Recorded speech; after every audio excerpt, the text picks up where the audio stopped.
Hey Deb, I literally just got home. I've been out all day. It was beautiful today.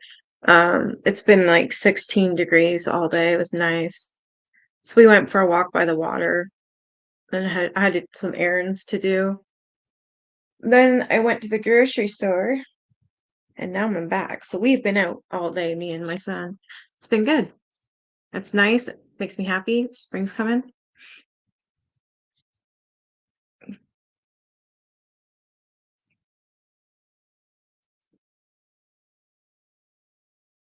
Oh, why do you have paint on you? God, are you crazy? How? So I was painting my furniture last night.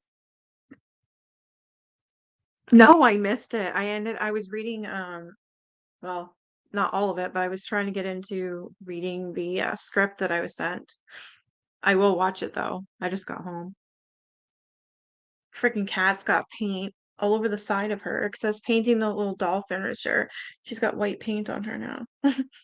How? I don't know.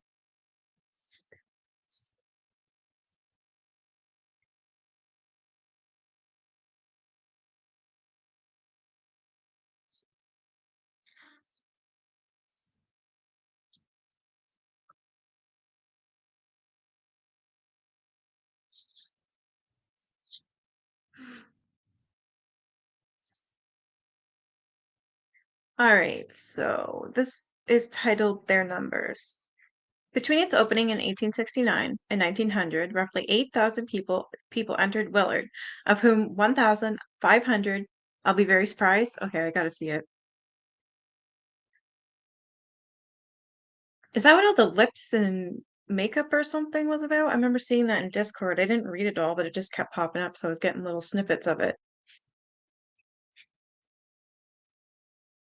Between 1900 and 1950, the patient's census rose steadily from 2,266 to 3,561. And in each year, more patients died than were discharged. That's awful. Of the 54,000 individuals who passed through Willard during its 126 years of operation, 5,776 are buried in the graveyard that was tended by Lawrence Merrick. Another 18,000 died at the hospital of disease or old age, and most of them were buried by their families in their hometowns or by a local undertaker at a community cemetery in nearby Ovid. The bodies of others were donated to medical schools for scientific study. Nearly half the individuals who entered the sprawling facility left in a casket. That's that's freaking bad.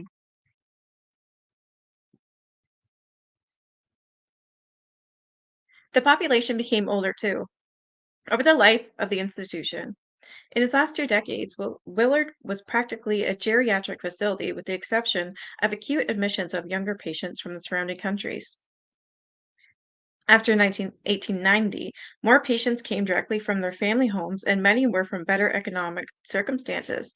Paupers were now mingling with better suited citizens, such as Josephine Smith, who, in 1898, was sent to Willard by her family from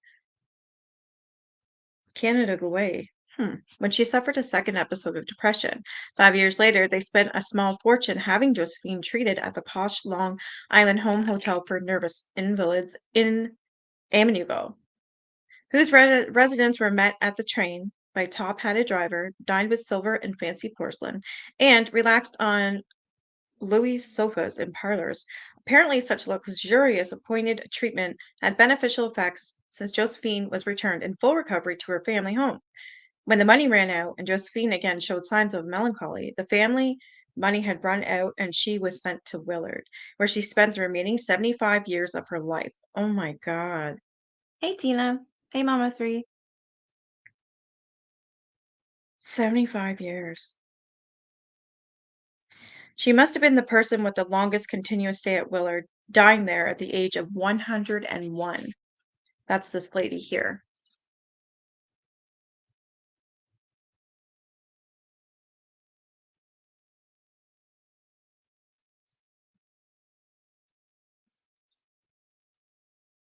Along with Josephine, 128 men and 127 women were admitted to Willard in the year 1898 to 1899. More than half came from their own homes, one quarter from other state institutions, and only 13 from alms almshouses. Few were private payers, and the vast majority were committed against their will. The demographic changes from the early pauper years to the last decade of the 19th century were quite dramatic. Unlike the county charges sent to Willard between its opening day and its conversion to a state hospital, the majority of the patients admitted after 1888 had at least graduated from common school. More than half were married, widowed, or divorced, and nearly all had work in some capacity prior to their commitment. Some were obviously intellectuals, even bearing advanced degrees, while others were simple workers, laborers, chambermaids, or farmers. The work they did immediately preceding their commitment did not necessarily correspond with the social status of their origins. Quite a few of them came from the upper class, but had descended into menial work, or even abject poverty and homelessness by the time they were sent to Willard.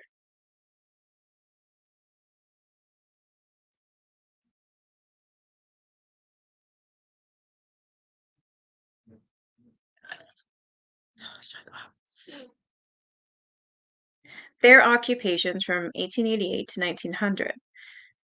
25% were waiters, cooks, servants, etc. 17% were governesses, teachers, students, housekeepers, and nurses. 14% were farmers, gardeners, herdsmen, etc. 13% were laborers. 8% was blacksmiths, carpenters, engine fitters, sawyers, painters, police, etc. 6% had no occupation at all. 3.2% was the bookmakers, bookbinders, compositors, weavers, tailors, and bakers. 2.5% was the tailoresses, seamstresses, bookbinders, factory workers, etc. 2% was unascertained. And clergy, military, and naval officers, physicians, lawyers, architects, artists, authors, civil engineers, and surveyors was 2%. Miners, shopkeepers, saleswomen, stenographers, typewriters, and only one prostitute.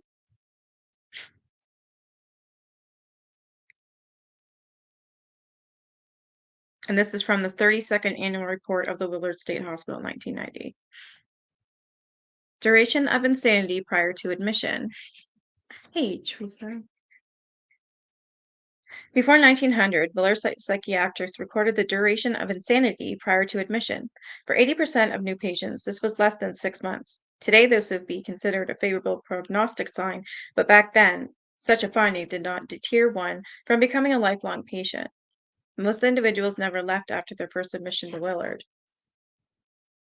Although even then, doctors argued the earlier people came to the attention of psychiatry, the greater their chances of recovery. Dr. Judson H. Andrews, assistant physician at Utica, wrote a paper, Early Indications of Insanity, suggesting that families take note of early signs such as morbid dreams, sleep impairments, constant headaches, emotional exaggerations, excessive religious scruples, and changes in habits of dress and cleanliness. Then it says gender. As noted earlier, by the end of its first year of operation, Willard housed 4 times as many women as men. Since most of these admissions came from poorhouses, perhaps county officials gave preference to women who were more vulnerable to sexually assault.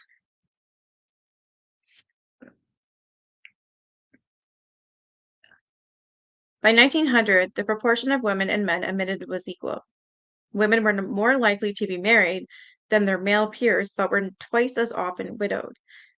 Whether this was due to war or other calamities affecting men is hard to ascertain. Women were generally more vulnerable to long-term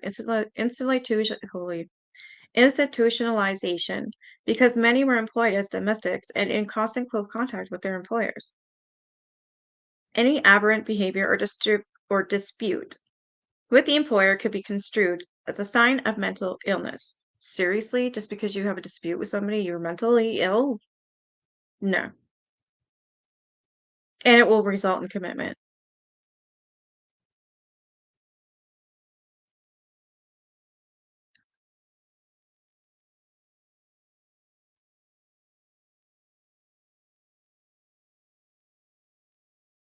More single women ended up at Willard, since other institutions preferably discharged single men, assuming that it would be easy for them to find work and social support. In the 19th century, many middle class men sought to institutionalize their troublesome spouses with the help of male psychiatrists who were all too willing to oblige. Is that when they were giving their patients orgasms? I remember hearing, I read that somewhere. Oh my God. Then it says origins. Early on, Willard had a significant proportion of foreign-born, Catholic, and especially Irish patients. In the 19th century, the Irish had fewer social resources than other foreign-born patients. They were more likely to be women, unskilled, and poorly educated. Only a minimal number of non-white patients came to Willard during the first 50 years of operation. Until the mid-1920s, Native American and Black patients were excluded in a discriminatory fashion due to the cost of the state care.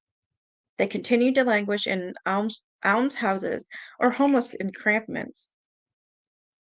Over the years, the ethnic composition of Willard's patients changed. African Americans arrived at Willard in increasing numbers in proportion to those increase among the Northeast general population and because of the relaxing of racist regulations. The turn of the 20th century and the aftermath of World War I brought a great influx of new immigrants. Born between 1900 and 1918, almost 14.5 million people entered the United States. Holy crap. I'm getting confused. This is the one, it's called The Lives They Left Behind, and this is where they found the suitcases in the Willard Insane Asylum in New York. They found the suitcases and they're telling all these people's stories. There's letters and a whole bunch of stuff.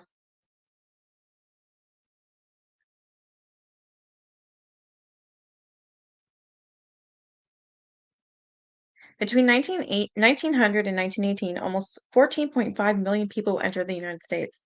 That's a lot of friggin' people to enter at one time. More than 95% of them through Ellis Island in New York Harbor. At Willard, the proportion of foreign-born patients kept inching up, as well as the number of those sent from hospitals in the New York City area. Until 1900, more than 30% of Willard patients were born in other countries, mostly Ireland, Germany, and England. The proportion of foreign-born patients increased until 1915 when it reached 36% in its highest mark. Correspondingly, the number of admissions from downstate areas, where most of the new immigrants resided, skyrocketed between 1900 and 1910, jumping from 7.5% in 1900 to 36% in 1926. In 1900 alone, 60% of all the new admissions came from downstate countries. By the early 1950s, this trend had reversed, and only 2 out of 152 admissions came from New York.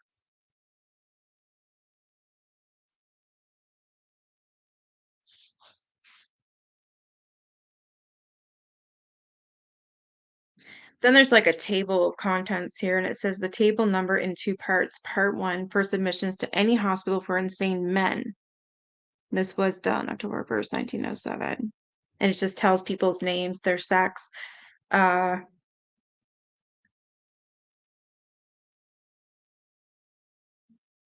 hereditary problems, as well as other factors, their religion, education, occupation. Jeez. Hey, country girl, Brenda.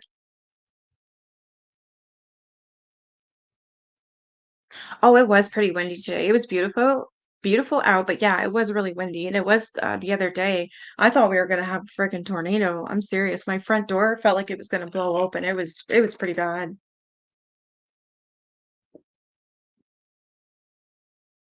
With immigration surging in the early 1900s and then abating during the Depression, the population of foreign-born residents, sorry,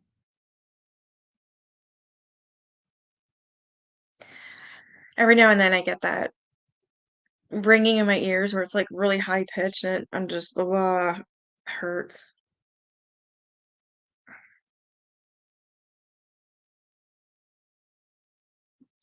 Where was I? With immigration surging in the early 1900s and then abating during the Depression, the population of foreign-born residents at Willard gradually declined.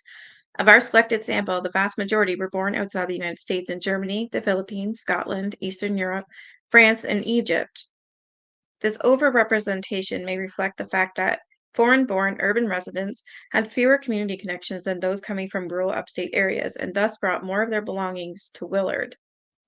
All of the suitcase owners were studied. The ones who had more varied and colorful contents in their trunks were also the ones with the least viable connections to the outside world. Many patients were sent to Willard from other state hospitals in Brooklyn, Manhattan, Long Island, Buffalo, and Rochester. They often arrived in groups of 100 or more. Special trains and later buses were crammed with patients who generally did not know where they were being taken and arrived at Willard bewildered and lost, occasionally trying to flee.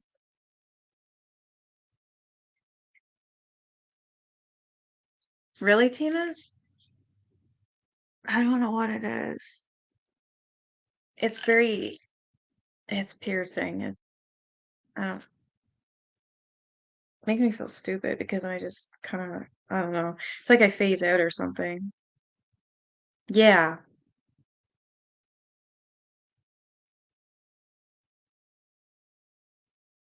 Yeah. I finally have my hearing aids, but that thing doesn't stop. Like if I was standing up, I'd start going like, whoa. I don't know why. It just keeps me, it keeps me off my balance. I don't know what it is.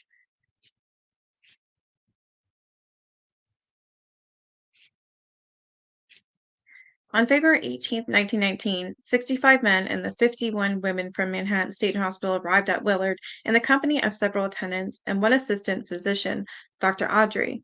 Among them was Mary Lenner, whose tattered doctor's bag was found in the Willard attic. Compared to a group that arrived around the same time from upstate areas, they were a bit younger, mean age 40 versus 45 and a half, 44 and a half, and consequently stayed longer at Willard. Their mean age at death was nearly identical, around 65, suggesting that institutional life affected all inmates about equally.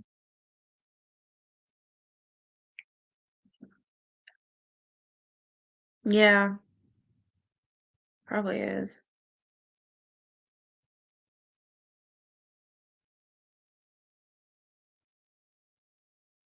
A quarter of those who died were younger than 50, many due to outbreaks of infectious diseases like tuberculosis, typhoid fever, cholera, and diphtheria.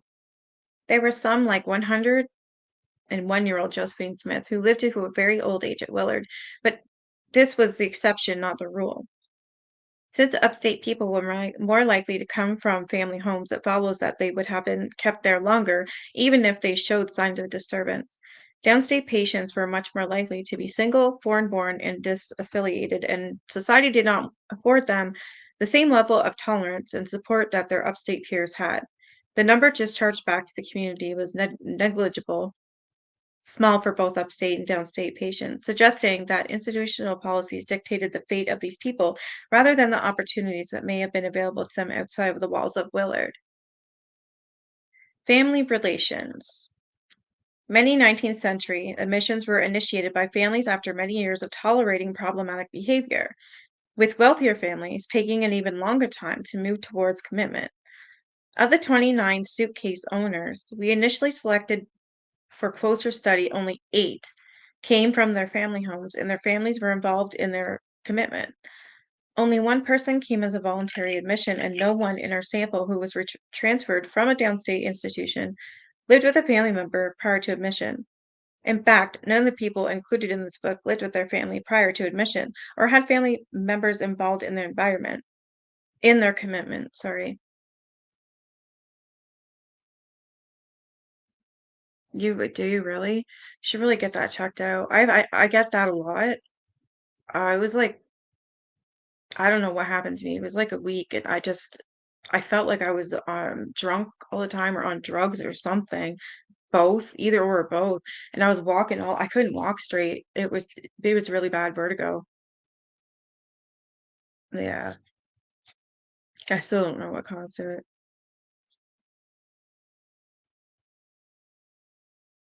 A majority of the suitcase owners had visitors during the first few years of their stay, but those visits became few and far between as the visitors lost the enthusiasm for braving long distances and disappointments.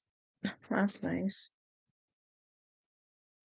Families of immigrants who remained behind in the old country may not have even known of their relatives had they been admitted. In the entire group of suitcase owners we studied, there were two divorcees, one widower, and one person in a long-standing inmate relationship.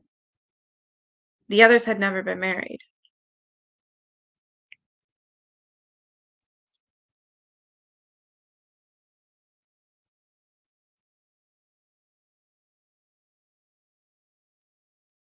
Yeah, it's like I wonder if it has to do with something with your brain because I had bacterial meningitis and it pretty near killed me. And I've just got all these complications ever since. And have had a stroke. And that's why uh, you'll notice I stumble on my words and I forget the most random things. Um, I don't know. I don't get it. I don't know where I was going with that. Oh, that's why I want to read. And then I've been doing these games on my phone, like word cookie or something like that, where you look at the letters and you have to find the words. So I've been doing that. I'm trying to strengthen my brain, if that makes sense. That's why I'm always reading in this, but I don't really know that it's helping. I went to doctors, need to see a specialist. I fly out on the vacation Tuesday. I'm wondering how it will affect. Oof. I don't know.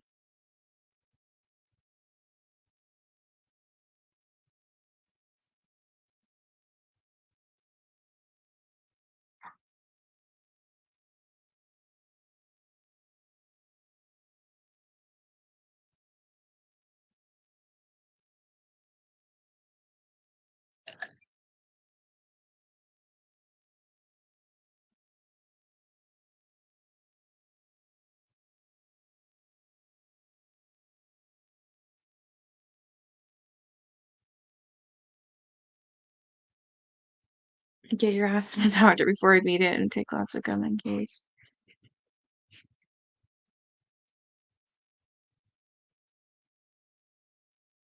What kind of problems brought people to Willard? Yeah, I'd love to know what type because I have an MRI in June,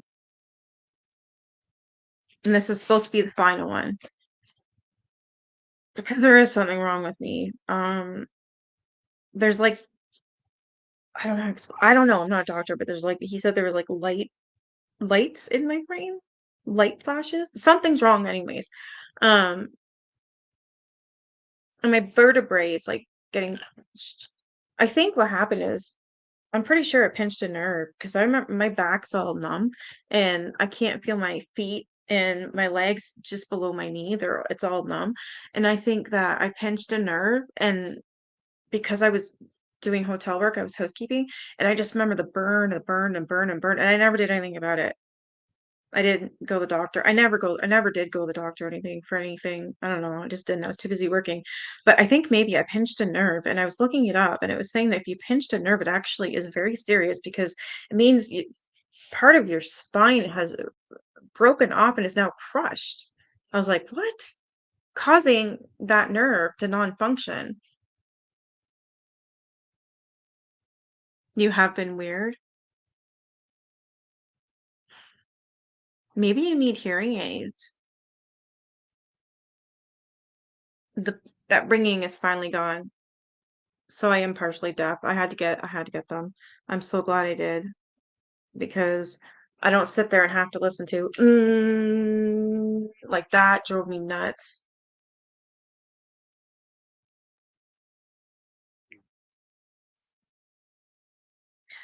So what kind of problems brought people to Willard? The experiences and behaviors that caused someone to be sent to Willard ranged widely, from years of bothersome agitation that was used to justify solitary confinement and physical restraint to minor social nuisances, and the inability to secure work. Okay. Very few among the suitcase owners had a history of alleged violence against themselves or others, while some refused food.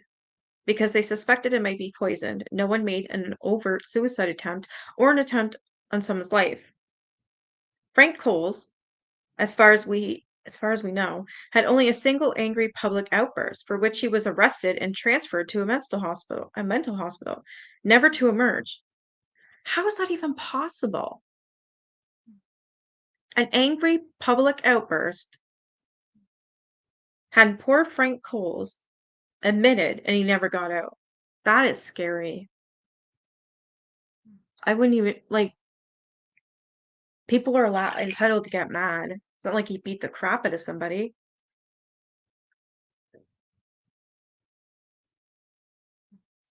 Dmitry Zarchuk was a law-abiding citizen detained by the Secret Service for appearing at the White House seeking the hand of the president's daughter.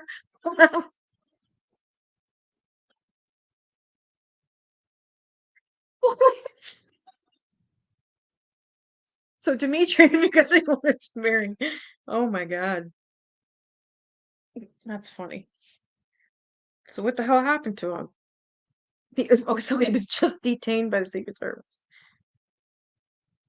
Violence or threats were more common among those suffering from neurological or conditions that affected their behavior, such as neurosyphilis and other types of dementia. The proportion of such cases at Willard was high in its early years because there was no treatment for these conditions, and there was a high frequency of disturbing behavior for which no other institutions were available at the time. Old people who showed signs of Alzheimer's, like dementia, also had nowhere else to turn, as the case of Charles Farkas demonstrates. An 84-year-old Jewish man who had worked as a peddler on the Lower East Side before opening his own shoe store found himself in a confused state, abandoned by his children. That's sad. He ended up living in Jamaica railroad station, eschewing his rented room only several blocks away. Railroad police intervened when the old man became a nuisance to them and sent him before a judge where he made the following statements. So here's the letter for this 82-year-old man. 84-year-old man. He says here, I am 75 years old. I'm here a week for nothing at all. I live in Jamaica. I went to the station house and they threw me out. I refused to go, so I spit on the floor, so they locked me up. I had a good name. I don't drink. I don't gamble. I got no place to go. I was a wealthy man. I am 50 years in America. I got the citizen papers home. I can bring it to you. I get $43 a month from the government. I don't know where my wife is. I gave her a divorce. I was told she's in Florida. I have one son. I think he is in the army. I hear voices all day long. I can't understand what they say. They told me to sprinkle alcohol. I did, but it didn't help. I sleep about 2 hours a day. No, I don't have any friends.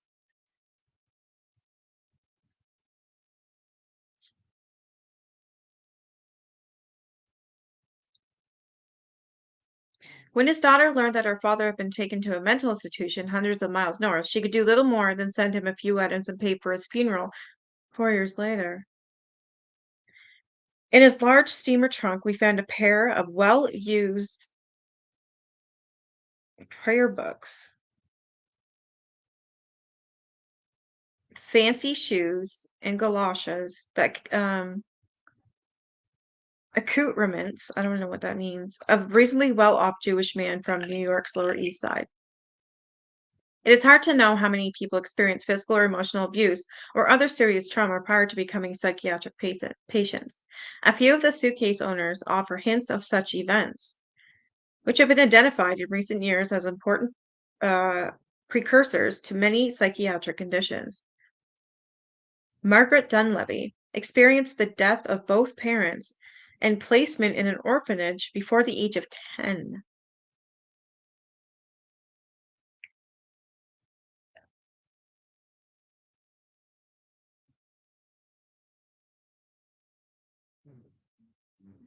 And Dmitry Zarchuk endured slave labor under the Nazis and the death of his wife and unborn child.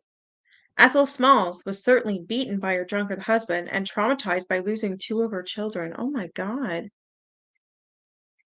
The information about others is too sketchy to conclude whether they had experienced sexual or physical abuse or other trauma. Most likely, they were never asked about it.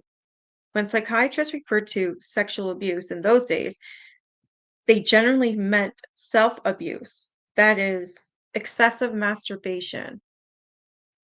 Wow. Prior to the late 19th century, homosexuality was seen primarily as a sin or a crime. Oh my God.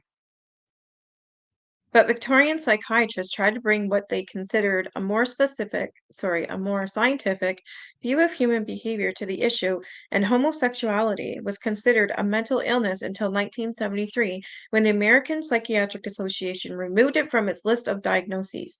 By the time Willard opened, most psychiatrists believed that men were biologically aggressive and women were biologically passive, and that people who diverged from their expected gender roles or who were attracted to their own gender had an illness. While early Willard records do not list homosexuality as a cause of madness among those admitted, the case of Lucy Ann Lobdell, committed to Willard in 1880, demonstrates the clinical attitudes of the time. As described by Lynn Gamble and Nancy Toms in their book Madness in America, when she was abandoned by her husband at age 17, Lucy donned male apparel and adopted the life of a hunter. She supported herself this way for about 20 years and in 1868 began a relationship with another abandoned wife. The two lived for several years in the wilderness, sleeping in caves and surviving on game and berries. Eventually, they were jailed as paupers, and when it was discovered that Mr. Lobdell was really a woman, Lucy was sent to Willard. That's sick. Hey, Kimmy. The reasons for her commitment included that she insists on wearing male apparel and she calls herself a huntress. Can you imagine being sent to an insane asylum because you call yourself a huntress and you like to wear male clothes? Wow. She was transferred to Binghamton State Hospital in 1892, where she died in 1912 at the age of 83. Another common pathway to the asylum that virtually guaranteed lifelong institutionalization was a diagnosis of schizophrenia or dementia. As this mysterious and mystifying condition was known at Willard well into the 1950s. In 1951, 56% of the 3,272 inpatients carried this diagnosis.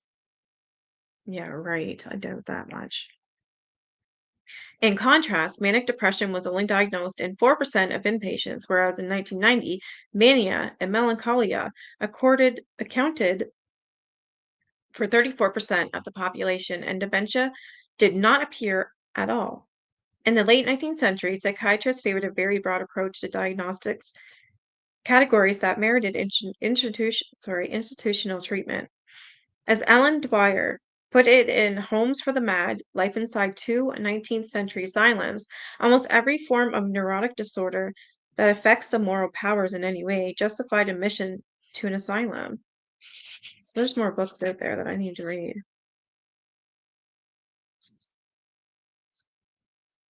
Yeah, it's just crazy to me now, but it's true. I don't get it.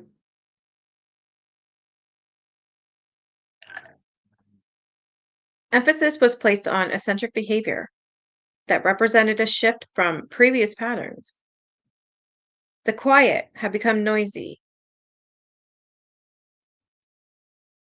and the loquacious quiet, the industrious had given up their work, and agnostics had become religious fanatics. The virtuous suddenly showed signs of promiscuity, as Elaine Showalter wrote in Victorian Woman and Insanity. The whole insanity. I can't even, ever since that, can't talk. Madness was no longer a gross and unmistakable inversion of appropriate conduct, but a collection of disquieting gestures and postures. These people should all been jailed, locked up in a hole and never to be released again for what they've done. And yet dementia, later called schizophrenia, was the most common diagnosis on the admission papers of patients arriving at Willard, as it continues to be today. Even from this extremely cursory historical account, it becomes clear that psychiatrists did not know what to do with the majority of their patients, giving them varying and often contradictory diagnoses over the years. These diagnoses describe little and explain even less. It goes beyond the scope of this book to fully discuss the issues associated with psychiatric diagnostics in general. Willard, like most mainstream psychiatric institutions, was subject to the rise of biological reductionism in psychiatry that began in the early 20th century. Only a small number of diagnoses like schizophrenia and manic depressive illness were used to classify patients in the hope of finding biological mechanisms that would unlock their mysterious origins. Yeah, it is Country Girl Brenda. I don't understand that either. I was gonna say that too. Who gives a shit if they're living in the wild eating berries and killing game? Leave them the F alone. They're having fun. They love each other. Who gives a shit? Who are they hurting? They're living off the land. Like, come on. Stupid. So stupid.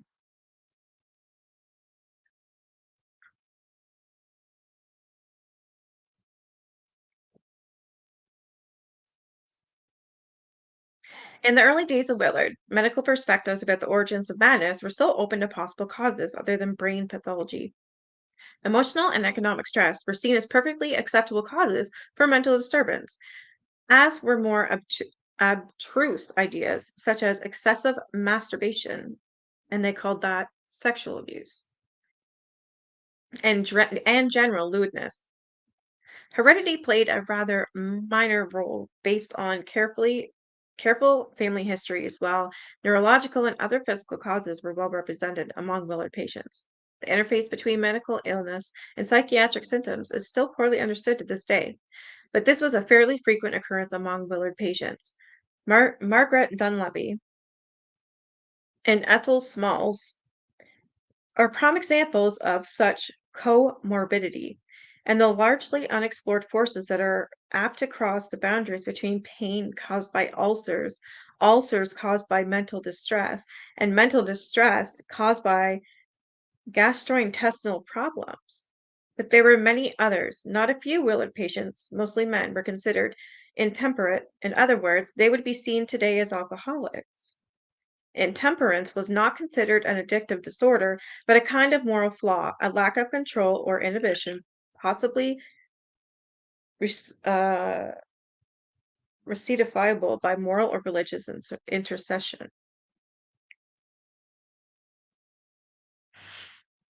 Exactly. Classification according to diagnosis became a moot point when people entered Willard due to the fact that they were entirely categorized according to their manageability and willingness to work. Whatever they may have been suffering from early was seemingly considered irrelevant the minute they were admitted to a psychiatric institution that was ostensibly set up by their treatment. No one would suggest that the individuals featured in this book and the many thousands of others who joined them at Willard over the years were fully integrated, well adjusted citizens enjoying wholesome lives before their incarceration.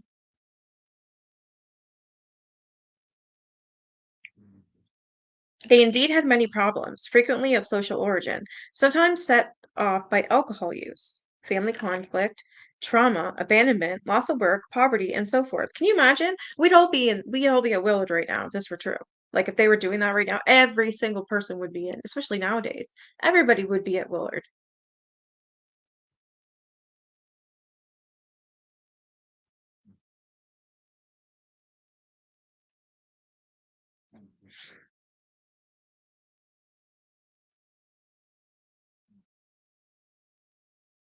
In some instances, a mysterious transformation seemed to take place, where people experienced disconcerting voices, became increasingly fearful and mistrusting of others, and sank into a melancholic state and could no longer care for themselves. These experiences, in psychiatric parlance referred to as hallucinations, paranoia, and major depression, are not, as commonly suggested, indications of a chemical alteration in the brain. They are instead human responses to stress and adversity that fall outside the realm of the acceptable in broader society. It is easy to understand fear, anxiety, aggression, even suicidal tendencies, but it's hard to fathom why someone might be hearing critical voices in the absence of anyone in the room, or why someone would constantly read adverse intentions into mundane signs such as TV programs or newsprint. It is also true that these experiences can occur with clear-cut neurological conditions such as Alzheimer's, dementia, multiple sclerosis, Wilson's disease, and others. This promotes an association with brain disease for all those unfamiliar and disconcerting experiences rather than a conclusion that they are merely infrequent and unusual manifestations of human psychological response. Nearly 5% of the general population hears disembodied voices without ever consulting a psychiatrist. Millions are by nature suspicious and under certain circumstances become convinced that they are subject of nefarious, rather unlikely plots. This supports the notion of a continuum of human experiences rather than a categorical distinction between normality and mental illness. That's a good point.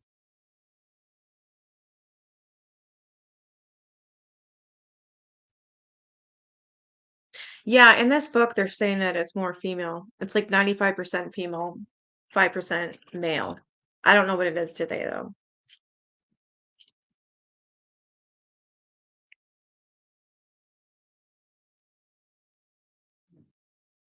Millions are by nature oh, I just think I just read that. It seems clear that any psychiatric diagnosis assigned to the individuals featured here by the doctors did not contribute to their recovery and instead sealed their fate as lifelong mental patients. Anything that would have been relevant to their recovery was buried beneath these diagnoses. In this book, we attempt to reveal these factors to the extent possible, recognizing that these people are no longer here to explain themselves. That's sad. The vast majority of the people who came through Willard died along with their stories. Whatever was entered in their medical records is irretrievably sealed, only accessible to research studies that disguise the identity and the particulars of their subjects.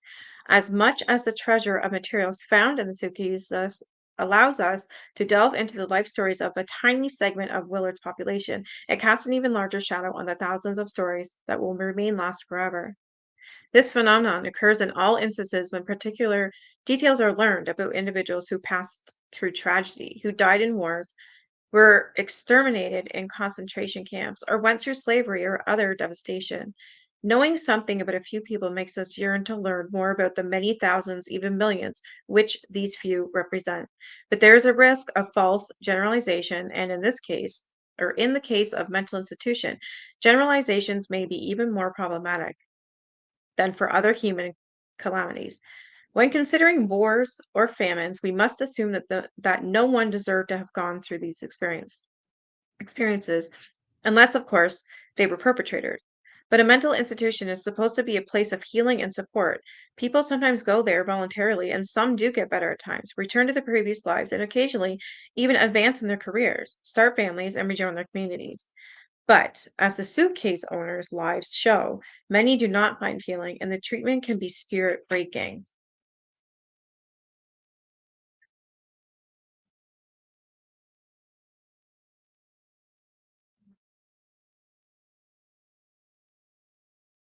There's still a large difference. Chapter 3 is titled How I Would Have Furnished My Room, If Not for the Voices. Okay, this is going to be a story um, that they wrote that one of the inmates had written. We came to this country to conduct ourselves as free men. From a published letter to the editor of the Herald Republican by Rodrigo Lagan. Hmm.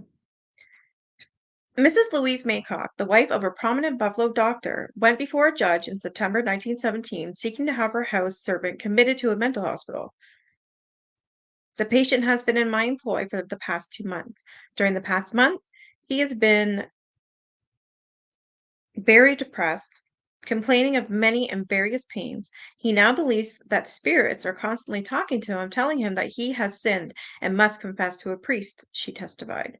The judge signed the papers, and Rodrigo Lagon, a young Filipino man who was sent by his family to study in America, was remanded to Buffalo State Hospital, beginning a 64-year confinement. Holy shit. 2 years later, he was transferred to Willard. Miss Maycock's use of the word patient is telling. She apparently believed that the outcome of the proceedings was a foregone conclusion, given that she was the wife of a doctor and he was a homeless Asian man. My school memories in America. So this is written by Rodrigo. That's this gentleman here who she put in the damn asylum.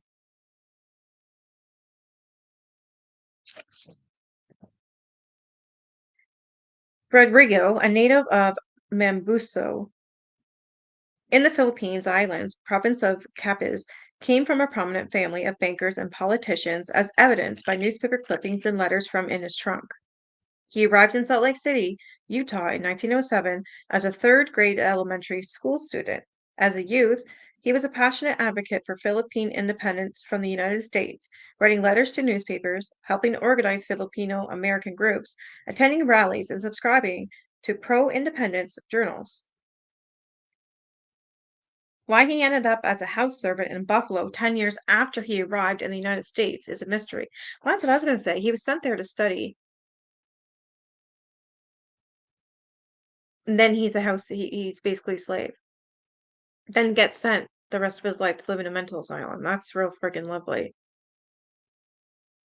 His writings describe parts of his life in America, but nothing explains how such an earnest and promising young student became a domestic, then went on to spend his entire adult life in a mental institution so far from home.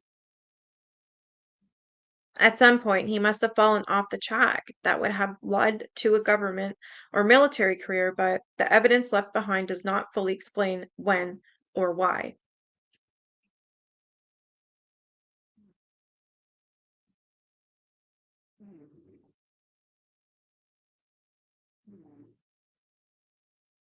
A handwritten manuscript entitled My School Memories in America with photographs emerged from his trunk.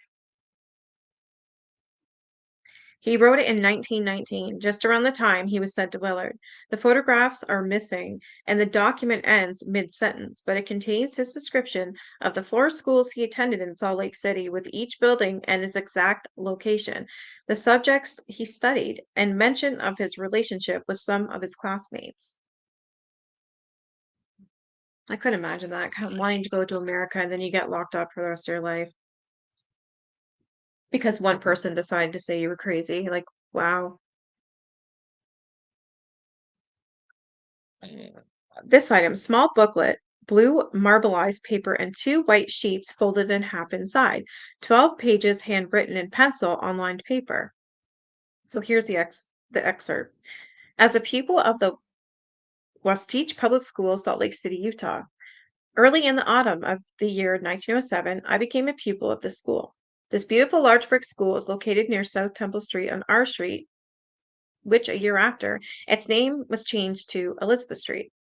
At this school, I studied the following: English grammar, arithmetic, geography, hygiene, music, spelling, physical culture, and carpentry. Here I obtained some knowledge about the works of Henry W.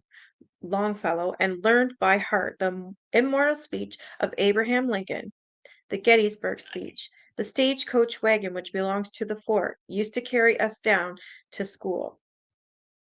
Here were 5 Oriental students attending, including myself, Sixto B. Sedelia, a countryman of mine, and others native of Korea. I became acquainted with them while a pupil in the school. Rodrigo completed 6th grade at Wastich in 1910, took his 7th grade courses at YMCA summer school, and entered the Bryant Preparatory School that fall, from which he graduated in 1911. One of my happiest and pleasant days was when a photographer gave us a snap of his camera in front of the school building in that beautiful but memorable summer morning, and far happier and prouder when my name was called to present me my school certificate. He wrote about his eighth grade graduation day. He added that he brought the certificate home to show his minister, who was delighted and felt proud. Bryant Preparatory Academy, eighth grade graduation, Salt Lake City, 1911. And here's the photo that he graduated.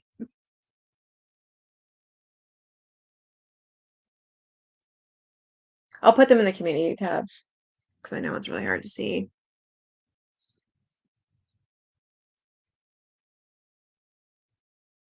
The fact that he shared his graduation happiness with his pastor and probably not with his family raises questions about why he came to the United States in the first place and what kind of relationship, if any, he maintained with his family.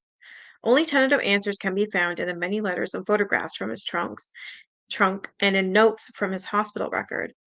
Distant, distant as he was from his parents, we would have expected an exchange of letters, but none were found. He was obviously close to his pastor, the Reverend Short, might even have boarded with his family and kept in touch with him throughout the years.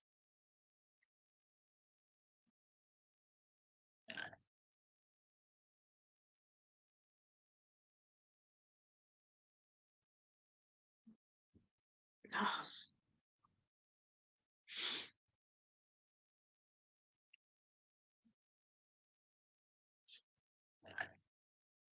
it was unusual for a boy like Rodrigo to come to America from the Philippines by himself. In 1896, long smoldering opposition to more than 350 years of Spanish occupation led to a popular insurrection when a brilliant Filipino physician, artist, writer, and pro-independence political thinker, Dr. Jose Rizal, was executed by Spanish authorities after a show trial on trumped-up charges.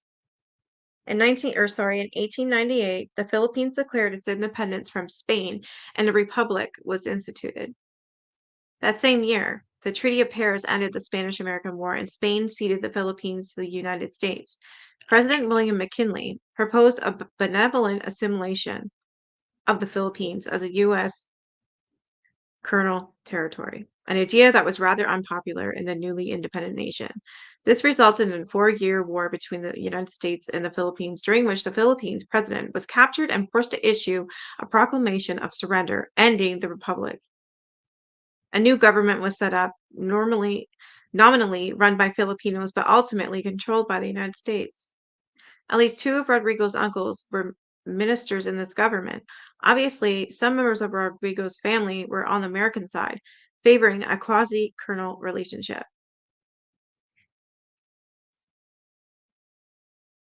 Worry of the Filipinos' strong desire for independence, the U.S. occupiers set out to cultivate good relations with the Filipino elite who had prospered under Spanish rule.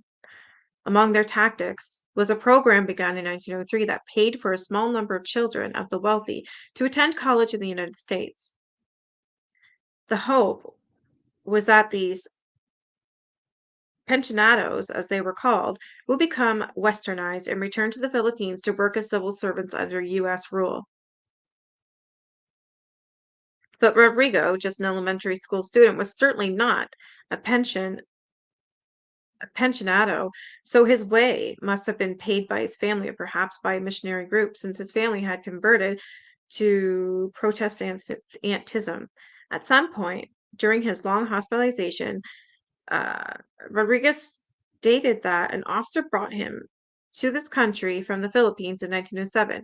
We do not know whether such an officer ever existed, but in some ways, Rodrigo Lagon was on an official mission in America, aborted by voice, hearing, and perpetual incarceration.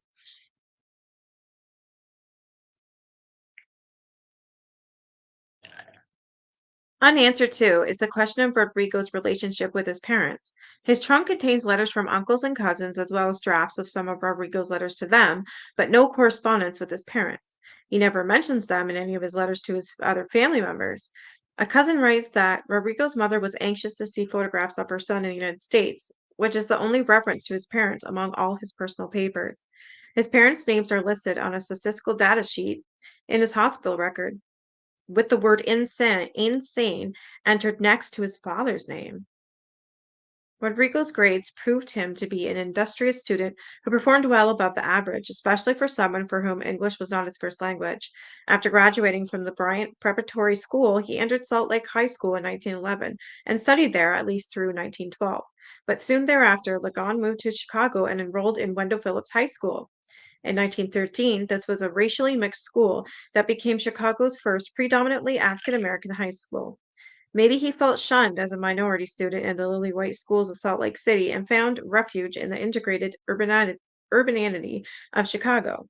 Possibly he was even treated as a Chinese or Japanese, both much hated minority groups in Utah around the turn of the century. Much later, he said that he came to America, completed 2 years of high school, and then ran away. If so, why and from whom? We really do not know. That's, that's sad. Class assignment English composition, 1 page. How I would like to furnish my room. I would like to furnish my room with 1 table, 2 chairs, one of which is a rocking chair, a dresser, and a closet. It must be well ventilated and lighted. I shall decorate my room with the pennants of the schools I have attended, such as the Wasatch School where I graduated, pink and white, the Salt Lake City High School, red and black, and the Wendell Phillips High School. I shall also hang the picture of Dr. Jose Rizal, the founder of our fatherland, the picture of Juan, Emilio, and Quinaldo, ex-president of our past republic, the picture of Mabini, who was the wisdom of the revolution and the first premier of the government of the Philippines, and last of all, the picture of Sir Galahad, the hero in King Arthur's Round Table. These pictures are very good, and I love them with all my heart. R. L. The fact that Rodrigo penetrated Rizal a murder for Filipino independence, Aquinaldo, who led the rebellious charge against the American puppet government, and Mabini, who was captured, and exiled by the Americans, put him squarely against the interest of his family, at least some of whom cooperated with the occupying American forces. In another ironic twist, for a boy who was obviously against the American military occupation of his country, in 1914, Rodrigo served as a wardroom boy, sorry, aboard an Illinois Naval Reserve ship patrolling the Great Lakes. The captain gave him a good letter of recommendation, and its fanciful cap ended up in his Willard trunk, along with the photograph showing him on the ship and the crew and a colored postcard of Mackinac Island, Michigan. This picture was taken at Mackinac Island during summertime, was written in pencil on the back of one of the photos. Sailor cap, sailor type, navy blue wool cap with 2 light blue stripes around band, black coated leather band and brim, gold embossed with eagle with shield on crest and sun above the buttons, leather headband, black cotton lining, label in center cap lining, the Henderson Ames Kalamazoo Mitch, written under griffins on either side of a shield with crown on the top. This cap may have been part of the uniform worn while serving on the ship around Mackinac Island. The photos show in white caps. This may have been part of a dress uniform. Whatever brought him to Chicago from Salt Lake City, Rodrigo found companionship and common purpose among a group of young Filipino men and was active in Filipino Association of Chicago. He was probably involved with its founding. A rough draft of the organization's bylaws in his handwriting was found in his trunk. He was also a member of the Methodist Church, at one time seriously considered studying for the ministry. He became friendly with Mr. and Mrs. Charles Weber Henson, church members who extended themselves to foreign students, holding dinners at Bible study classes at their home. Mrs. Henson assisted Rodrigo with his writing and kept in touch with him during the first few years of hospitalization. Among the papers were invitations to formal events from the Filipino community in Chicago, some of which he received after he became a patient at Willard's. Through the church, Rodrigo also met a young woman in whom he took a romantic interest. His essay, The True Meaning of Christmas, is lovingly dedicated to Miss Grace A. Smith. Another essay was also dedicated to Grace, but her name was lightly crossed out and replaced by the inscription, My Wife. He also authored several poems and longing references to this woman, poems that were probably written during the hospital stay. No letters between the couple were found. So to what extent she returned his devotion is unknown, but Rodrigo wrote a novella with obvious autobiographical underpinnings in which a young Filipino man is in love with an American girl. The girl's widowed mother, whose husband died fighting in the Philippines, disapproves of the relationship and works frantically and effectively to keep the lovers apart, of course.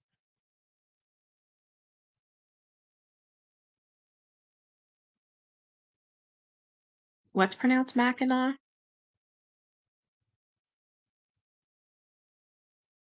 Oh, she died. Oh, wow. That's sad.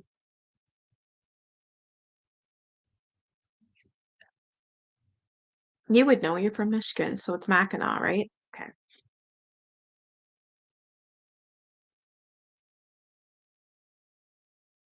Sometime in 1916, Rodrigo left Chicago and moved to Buffalo, apparently without graduating from Wendell Phillips High School. He was 18 years old. Letters from Miss Hanson dropped hints that perhaps Grace Smith moved to Buffalo, and Rodrigo followed her. A later dated a letter dated July 1917 somewhat cryptically states, "No reason why I should say anything about Grace to the boys," while a letter in August says that Mrs. Henson has enclosed a little medicine when taken will help brace you for your talk with Grace, a harmless nerve tonic. Let me know and we'll send more. So it seems that just as he began expressing the feelings of depression that soon landed him in Buffalo State Hospital, Rodrigo was steeling himself for an important conversation with Grace, one that apparently did not go well. On his admission to Buffalo, he was found to have syphilis, and perhaps this was what he dreaded telling Grace. Whatever the conversation entailed, it apparently put an end to any hope he had of marrying her.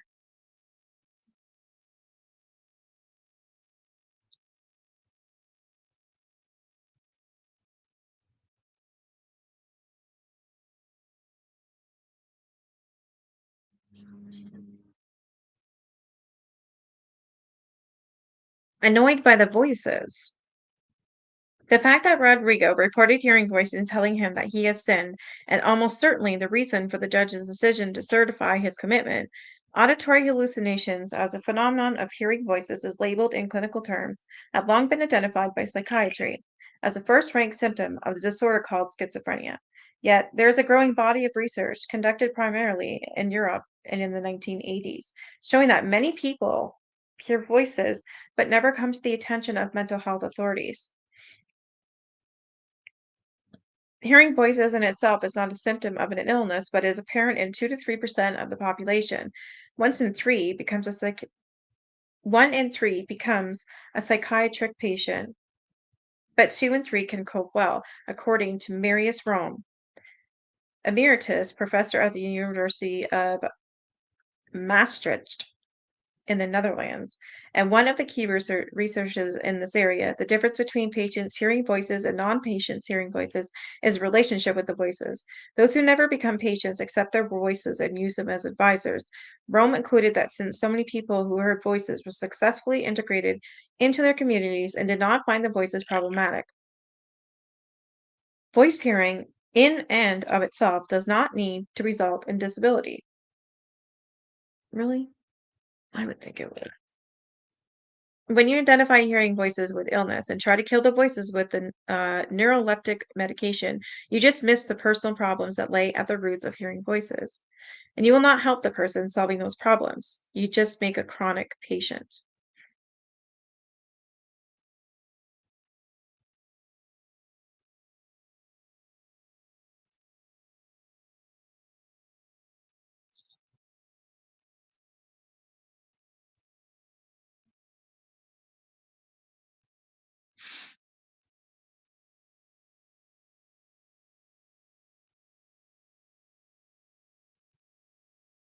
In a study comparing the experiences of non-patient voice hearers and those who became psychiatric patients, Dr. Aidan Honig, of the University of Maastricht and his colleagues found that those in the patient group were more frightened of the voices, felt they had less control over them, and that the messages of their voices were more malevolent.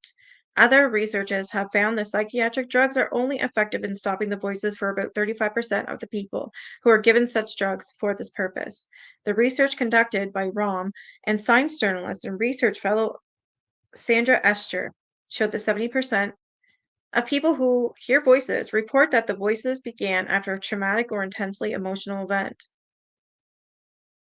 Rodrigo's voices, which began shortly after the fateful meeting with his beloved Grace Smith, were negative and condemnatory. According to a 1935 note on his record, he has been annoyed by the voices for 12 years now, and since he has been very patient with them, he thinks they should stop their torturing him and allow him to return to his studies. But the harsh, critical voices continued for decades, and he did the best he could on his own to minimize their negative impact. January 30th, 1930. This patient has ground parole, has very active hallucinations of hearing. When he is hallucinated, he tells the charge of the ward that he asked to be kept in because he is afraid to go out. He is oriented as to time, place, and person. He has some insight into his condition. Signed EDK.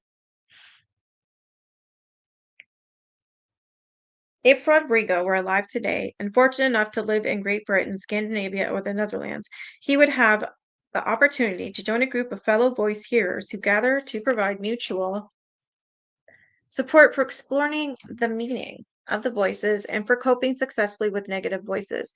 There is now an international network of hearing voice groups that are user run alternatives to the traditional psychiatric interventions for voice hearing. I didn't know that. That's weird.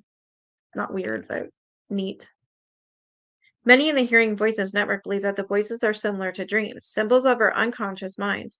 Although the network is open to many device opinions, we accept the explanation of each individual voice here. Among the network's goal is to provide a safe haven for voice hearers to explore their experiences in a non judgmental environment and to help people discover ways in which they can learn to live with the voices and regain control over their lives. Perhaps because of the powerful influence of pharmaceutical manufacturers on psychiatric practice in the United States, the Hearing Voices movement has not yet made much headway here, although there is interest among ex-patient groups who feel that many could benefit by having this option available. Rodriguez's only recourse against the voices was to stay inside and accept the protection of the hospital. No other help was ever offered to him. Apparently, no one spoke to him about these voices at length, nor offered him strategies to distract himself or to suppress the voices. I have no definite knowledge yet of when I shall regain my freedom. Poor guy.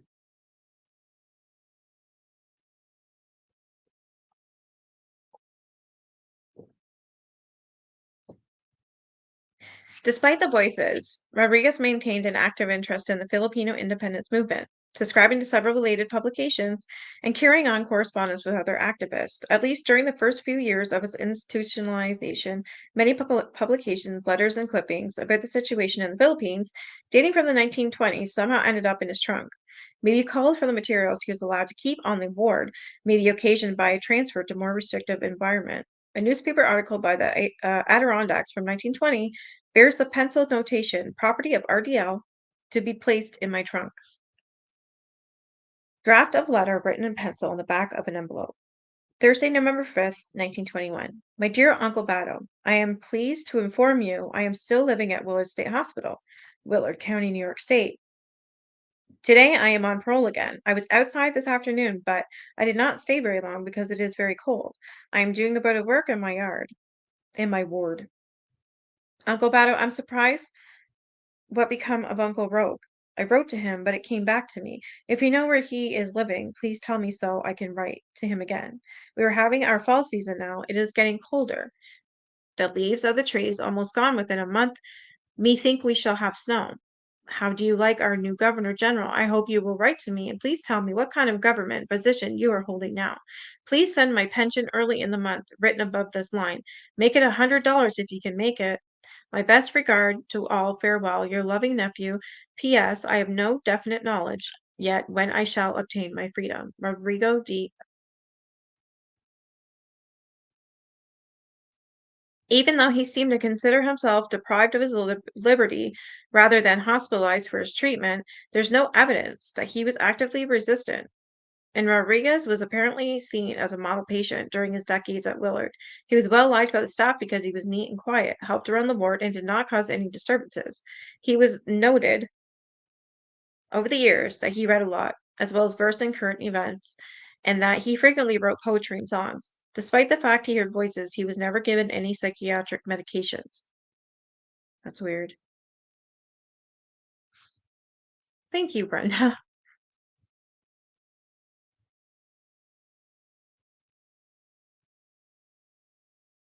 Yeah, they pulled some crap like that before, I'm pretty sure. Because yeah, you're right, it is April Fool's Day.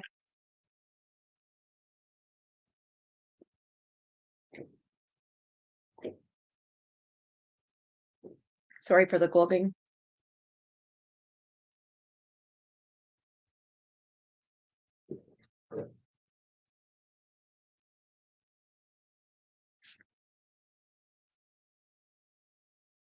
Sometime during his 60s, the voices stopped. This was noted in 1968 by a social worker who was asked to determine whether Rodriguez was a candidate for family care. The 50 years of institutionalization appears to have been a mistake. As far as duration, at this man appears in the perfect mental condition now. Still, he remained hospitalized for another 13 years. His health began to decline. He lost sight in one eye. Oh my God. And the sight in the other grew worse with time. Marie Smid, Schmid, RN, ran a ward for people with visual impairments at Willard in the 1970s, and she recalls Rodrigo.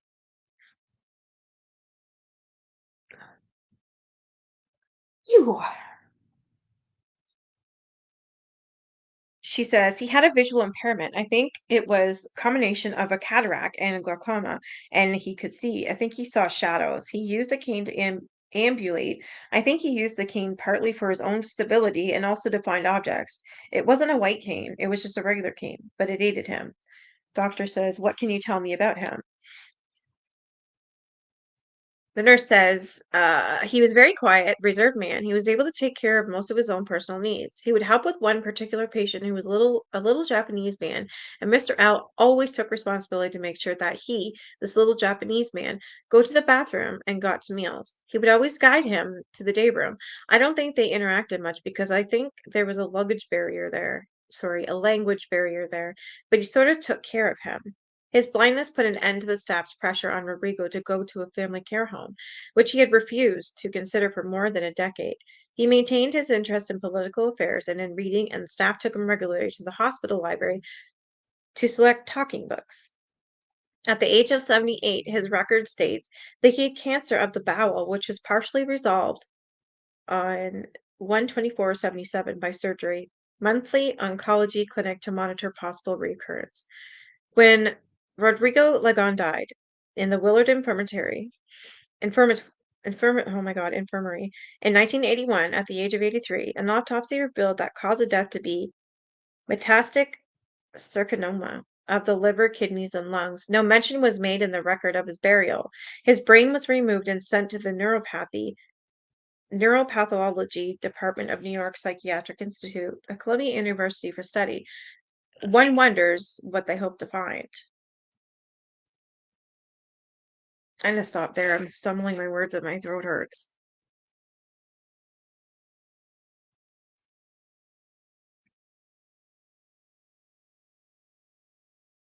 Thank you, girls.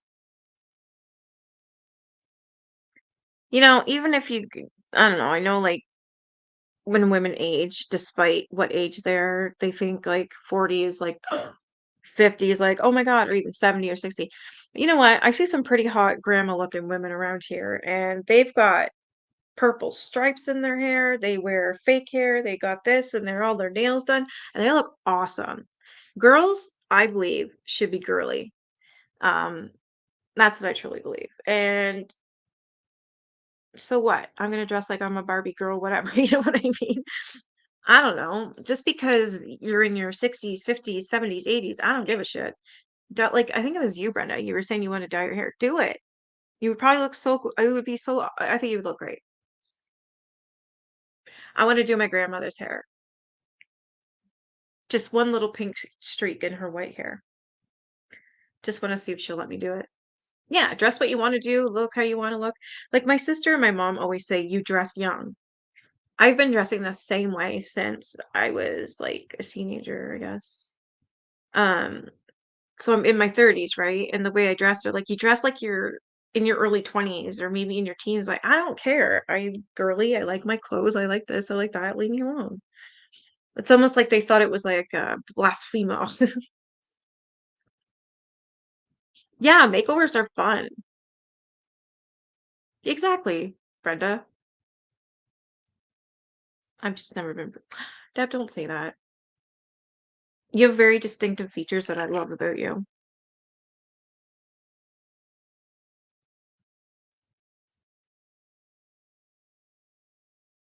Exactly. If you're happy, that's what's important. Like they weren't mean about it. There's like, well, you dress like you're friggin' 20. I'm like, so? So like out of my family, like out of the three sisters, I dress to the nines where the other two don't. You tried eyelashes last week? I tried some too. And I tried the eyebrow thing. I didn't do it today, but they're what the hell are they called? I don't know, like stencils. So you put them on your eyebrow. The shape, there's like I have like 20. So pick the shape that you want. And then I have a brow pencil and I just lightly, very lightly did it and it actually looked normal. Like I do have eyebrows. They're not done right now or anything, but your hair is down to your ass. Gray is down to my jaw. I want to cut my hair and color it. I think you should do you want something drastic or just something like what is okay, besides the gray, what color is your hair? You have to trim them when they're oh my God. Measure them first, dear, and then pinch it where it needs to be cut and then cut them. That's something I would friggin' do. I didn't even think about cutting them and then I don't know what I was watching or what I heard or what I read or something.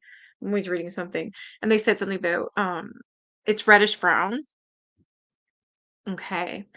I would cut it probably if your gray's down to here and that's down to your ass. What about like a bob? Shorter hair, longer hair in the front, and then dye it like this color. Like a really like a purpley or reddish brown.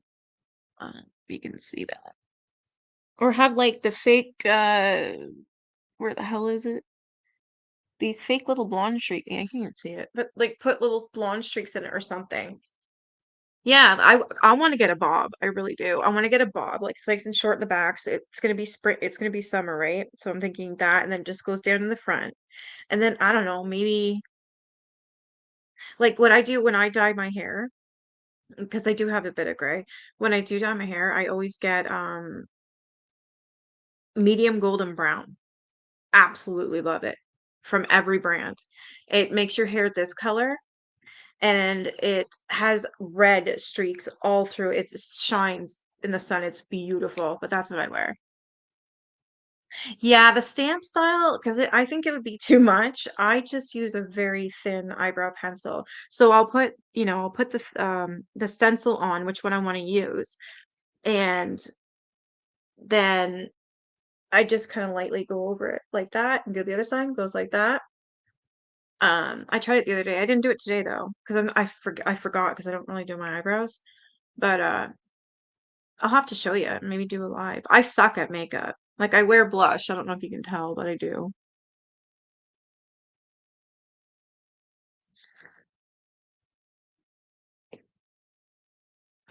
You've had your hair color different every yeah, that's bold. That's awesome. I you always need to change, right? My hair's been the same my whole life. I'm actually a blonde, believe it or not. Yeah. But for some reason, I had to go dark because the blonde doesn't match my face anymore. I look like a vampire. I'm very pale, and with the blonde, it was just I don't know. Even my sister said, my mom said, they're like, I don't know, blonde is just not you anymore. Like I had dark golden blonde hair. That's how it was. And I would get the streaks in the summer and it was beautiful when I was younger. When I was getting older, like I kept dyeing my hair blonde and blonde and blonde, but it doesn't look good. And the brown, like the reddish brown actually brings out the blue in my eyes, whereas the blonde, it just I don't know, it doesn't suit me anymore. It's weird. I'm okay with that though, because I love Love, love, love this color. I really do. And I could put little blonde streaks in it. Like, this is completely fake.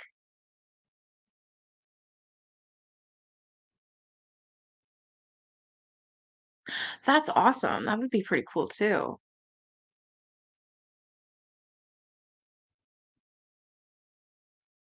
Yeah, like something like that. Like have, I don't know, like the two parts here, have them like, I don't know, like pink to go with this or um yeah, even like that gray whitish color. I don't know, I think that would be neat. Blue, green, brown, black, gray. Now it's brown with green stripes. That's awesome. I love that you do that. Oh my God, my throat's killing me. And I got the stencils from Temu for $2 and there was like 20 of them, maybe even more. I even got big stack like that full of makeup brushes for $4. It was so worth it. My hair is silver now, so when I dyed it last time, it turned pink. I'm not coloring my hair anymore. Why not? I don't think I'm getting sick. I think it's just from reading. I've been yapping a lot today. Me and my son have been talking like all day. Like we've been together all day. Just go, go, go, go. Took a lot out of me. I walked over 4 miles today. I'm a little tired.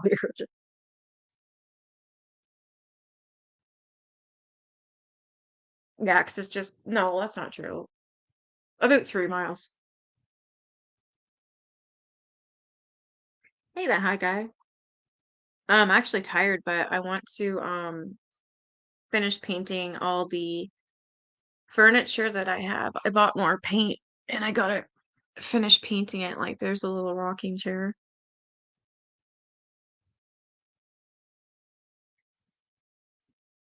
And then here's a little bench that goes with it. So it's like doo, doo, doo, doo, doo. I don't know what I'm doing. I'm a crafty person. I love doing stuff like that. You have to build it, glue it. Oh, that sucks, Benita. Really? That's yeah, do it, Deb. I think you should. I think you should do like a I don't know, I'm trying to think.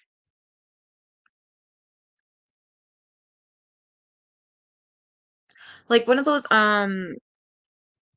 ones that's like a purple, but not too purple, you know what I mean? Like a magenta or something, or you don't like the unnatural. Yeah, nothing unnatural, but something darker but bold. Here, let me look. I'm gonna try and show you what I'm saying. Yeah, like no, I don't think that.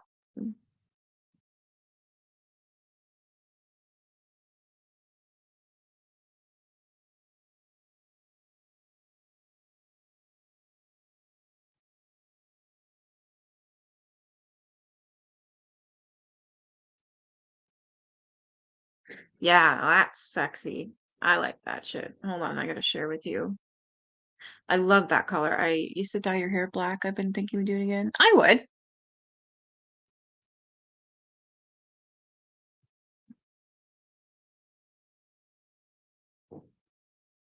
All right, I'll share my screen.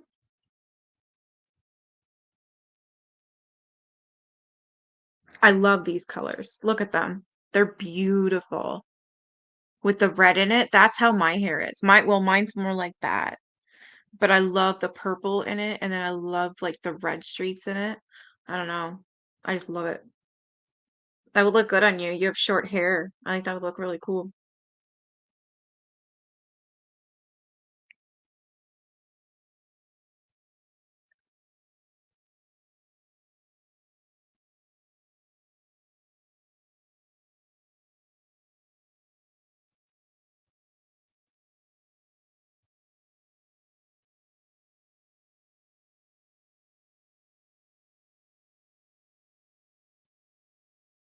Like you should do that too, Kimmy. Like look at that. It's not it's just beautiful. I love it. Or even Kimmy, just cut your hair even up to where she has it. Dye it like this and get that uh Even if you have a curling iron, just curl the ends of it. Get something like that with some bounce, you know what I mean? Even use rollers or something completely different. You would look amazing, I bet. And Deb, I think that would look awesome. I don't know, it's one of my favorite colors.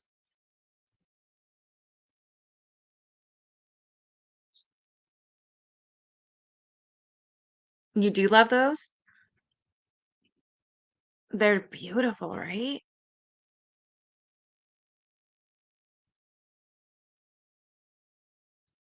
Your son got sent home for pink hair. He had to have God-given hair color. I sent him back with a note. It said, God made this color just for you. Good for you. Yeah, like it looks good. It looks good on you too. I want you to do your hair like that again too, Teresa. That looked really good. Your hair's past your shoulders now. Holy shit. Your hair has zero body. Rollers work. Yeah, rollers work. Roll it up and then it comes out. It's like boom, boom, boom, boom.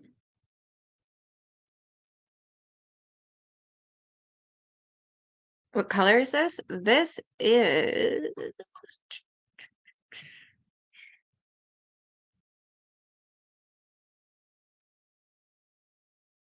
just this burny hair color. That's not it.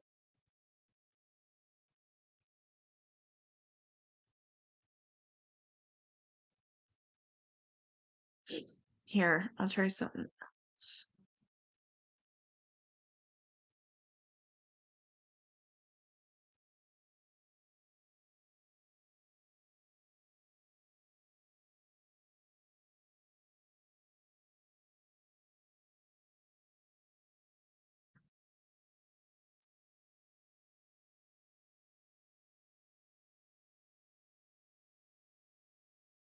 I think all night is are nice and easy.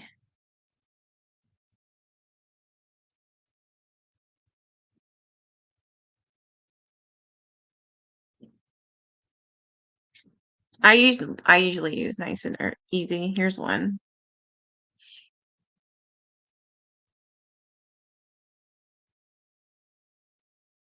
Yeah. That would yeah. Yeah, like hot rollers. Yeah, exactly. Like, God, this phone has pissed me off.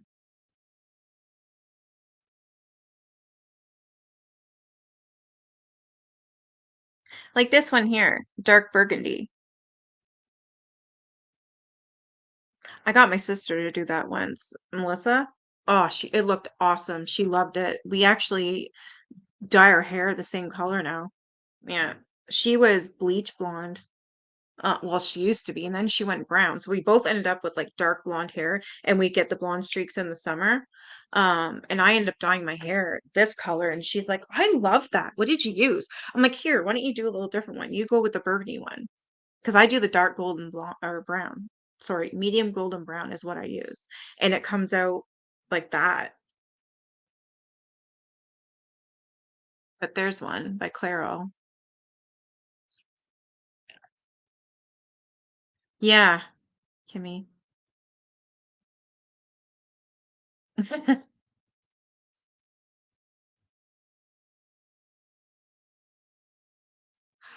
There's ones that you can use. Uh, say when you get out of the shower, you wash your hair's wet, and there's what they're long and skinny, and you just roll them up and then attach them. So they look weird. What the hell are those things? And they're not hot. Or those the Velcro ones. Even just do that. Roll it up. Roll it up. Yeah. Maybe use a blow dryer on it with your hair a little bit wet. Those will work. You can get them at the dollar store too.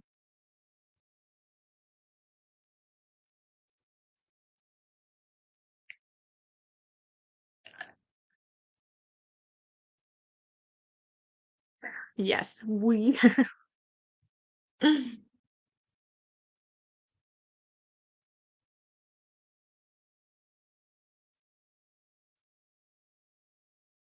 I can show the picture. Oh, I'm not even on this. Hold on. Um, I don't even know if I can get on Discord on this. I'll show from my phone. Yeah, her hair was it was really nice. I liked it. We have similar hair color.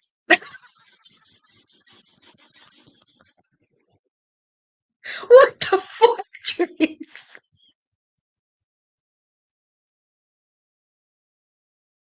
You did not do that to your eyebrows. What the fuck? But what the hell have you guys been? Oh my God, what have you guys been doing?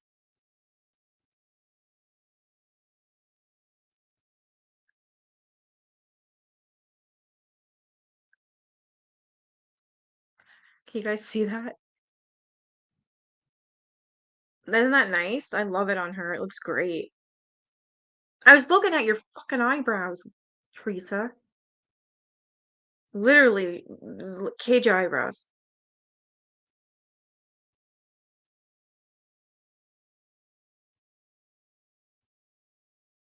No, I want to, but I won't. That's why I'm laughing. I'm like, the fuck?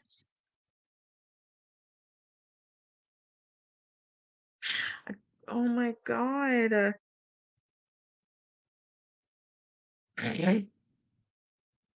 Okay, that's funny.